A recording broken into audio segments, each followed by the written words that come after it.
जय श्री राधे कृष्ण। मित्रों, आज की इस भाग दौड़ भरी जिंदगी में हम अक्सर खुद को अकेला और हारा हुआ महसूस करते हैं। हम सोचते हैं कि हमने तो कभी किसी का बुरा नहीं किया, फिर हमारे साथ ही ऐसा क्यों हो रहा है? क्या ईश्वर सो रहा है? क्या हमारे अच्छे कर्मों का कोई मूल्य नहीं है? आज की यह विशेष अमृतवाणी आपके इन सभी सवालों के जवाब देगी। वीडियो शुरू करने से पहले आइए उस परम पिता परमेश्वर से प्रार्थना करें। हे अच्युत, हे केशव, जो भी भक्त आज इस वाणी को सुन रहा है, उसके जीवन के अंधकार को मिटा दें और अपनी कृपा की छाया उन पर बनाए रखें। यदि आप भी कृष्ण प्रेम में डूबे हैं तो कमेंट में जय श्री राधे कृष्ण लिखकर अपनी उपस्थिति दर्ज कराएं। आपकी एक छोटी सी प्रतिक्रिया इस आध्यात्मिक यात्रा को और भी ऊर्जावान बनाती है। चलिए इस दिव्य यात्रा की शुरुआत करते हैं। श्री कृष्ण गीता में अर्जुन से कहते हैं, हे पार्थ, कर्म की गति अत्यंत सूक्ष्म है। इसे एक उदाहरण से समझिए। जब एक किसान खेत में बीज बोता है तो क्या वह अगले ही दिन फल की उम्मीद करता है? नहीं। उसे पता है कि बीज को अंकुरित होने के लिए मिट्टी, पानी, धूप और सबसे महत्वपूर्ण समय की आवश्यकता होती है। ठीक इसी तरह हमारे कर्म भी ब्रह्मांड में बोए गए बीजों की तरह हैं। मनुष्य अक्सर अधीर हो जाता है। वह चाहता है कि आज दान दिया तो कल लॉटरी लग जाए, आज किसी की मदद की तो कल सम्मान मिल जाए।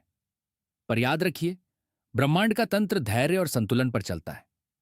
श्री कृष्ण कहते हैं, फल की चिंता छोड़, क्योंकि फल का समय मैंने निर्धारित किया है।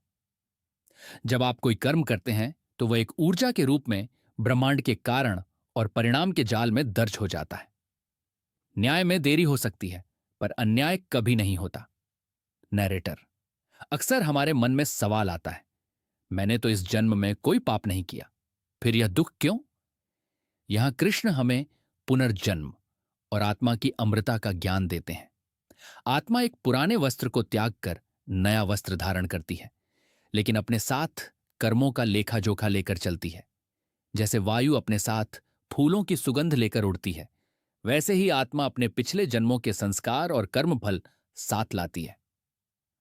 आज जो कष्ट आप झेल रहे हैं, हो सकता है वह किसी पुराने ऋण का भुगतान हो, और आज जो आप निस्वार्थ भाव से कर रहे हैं, वह आपके आने वाले कल की नींव रख रहा है। श्री कृष्ण का संदेश स्पष्ट है, वर्तमान को सुधारो। यदि आप आज बीज अच्छे बोएंगे तो भविष्य की फसल निश्चित रूप से मीठी होगी। कर्म दो प्रकार के होते हैं, एक जो हमें बांधते हैं और दूसरे जो हमें मुक्त करते हैं। जब हम मैं और मेरा के अहंकार में आकर केवल स्वार्थ के लिए काम करते हैं तो वह स्काम कर्म है। यह हमें बार बार जन्म मृत्यु के चक्र में फंसाता है। लेकिन जब हम अपने कर्तव्य को ईश्वर की पूजा मानकर करते हैं, बिना इस बात की परवाह किए कि दुनिया हमें क्या देगी, तो वह निष्काम कर्म बन जाता है। एक छोटी कहानी। एक बार एक व्यक्ति नदी के किनारे बैठा पत्थर तोड़ रहा था। किसी ने पूछा, क्या कर रहे हो? उसने छिड़कर कहा, पत्थर तोड़कर पेट पाल रहा हूं। दूसरे व्यक्ति से पूछा। उसने मुस्कुराकर कहा, मैं भगवान का मंदिर बनाने में मदद कर रहा हूं। काम एक ही था, पर भावना अलग थी। श्री कृष्ण कहते हैं कि भावना ही कर्म की शुद्धता तय करती है। यदि आपकी नीयत साफ है तो एक गिलास पानी पिलाना भी अश्वमेध यज्ञ के समान पुण्य दे सकता है। कभी कभी आपको लगेगा कि ईश्वर चुप है। आप रोएंगे, चिल्लाएंगे और पूछेंगे, कहां हो तुम? याद रखिए, जब परीक्षा चल रही होती है तो शिक्षक हमेशा चुप रहता है। ईश्वर की चुप्पी उसकी अनुपस्थिति नहीं, बल्कि आपके धैर्य की परीक्षा है।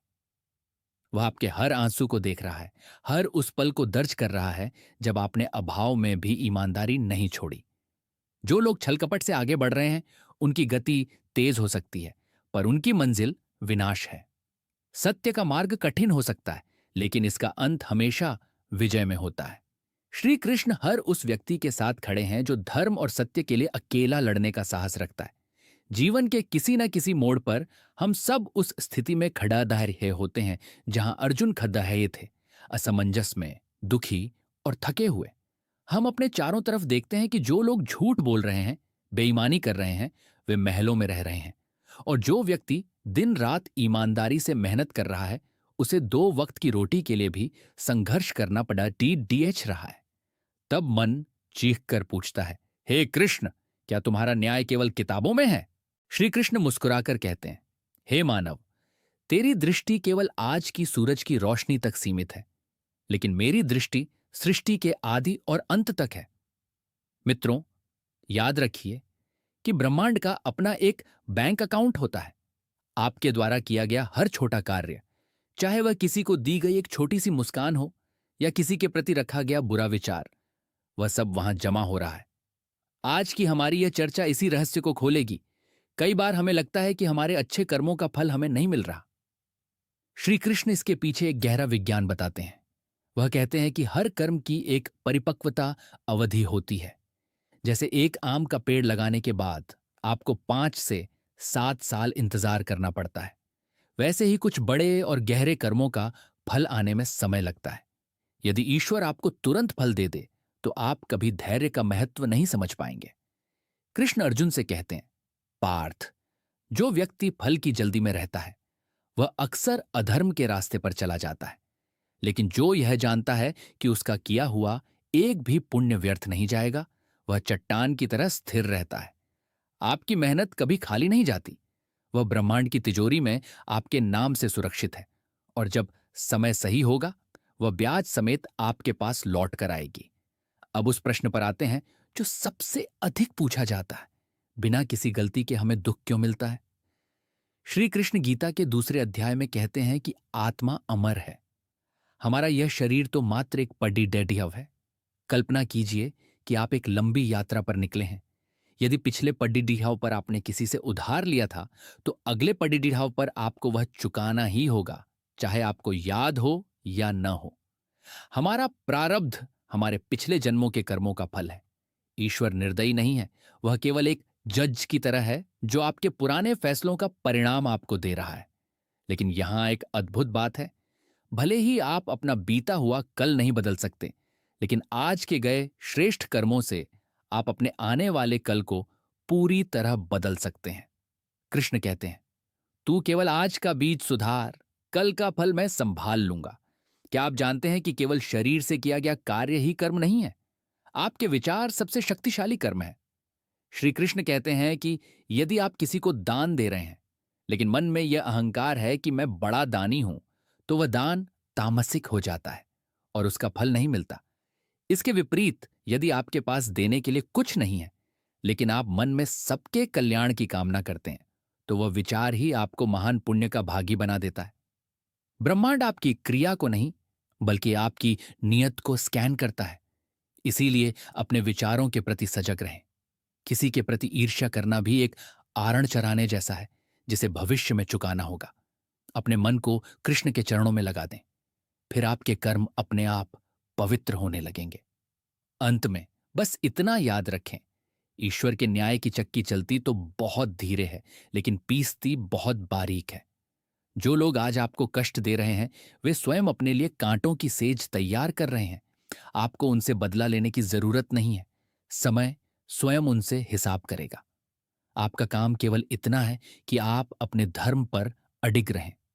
जब आप सच्चाई के लिए अकेले खड़ीछिए होते हैं, तो पूरी कायनात आपके साथ खड़ी होती है। श्री कृष्ण का वादा है, जो मुझ पर सब छोड़ डटकर अपने कर्तव्य पथ पर चलता है, उसका योगक्षेम, योग और क्षेम मैं स्वयं वहन करता हूं। तो दोस्तों, आज से शिकायतें बंद करें और अपनी कर्म पूंजी बढ़ाना शुरू करें। आशा है कि कर्म का यह दिव्य ज्ञान आपके जीवन में नई रोशनी लेकर आएगा। इस वीडियो को लाइक करें और कमेंट में जय श्री कृष्ण लिखकर इस सकारात्मक ऊर्जा को फैलाएं। यदि आप चैनल पर नए हैं तो सब्सक्राइब करके इस भक्ति परिवार का हिस्सा बने। ईश्वर आपका कल्याण करें। राधे राधे।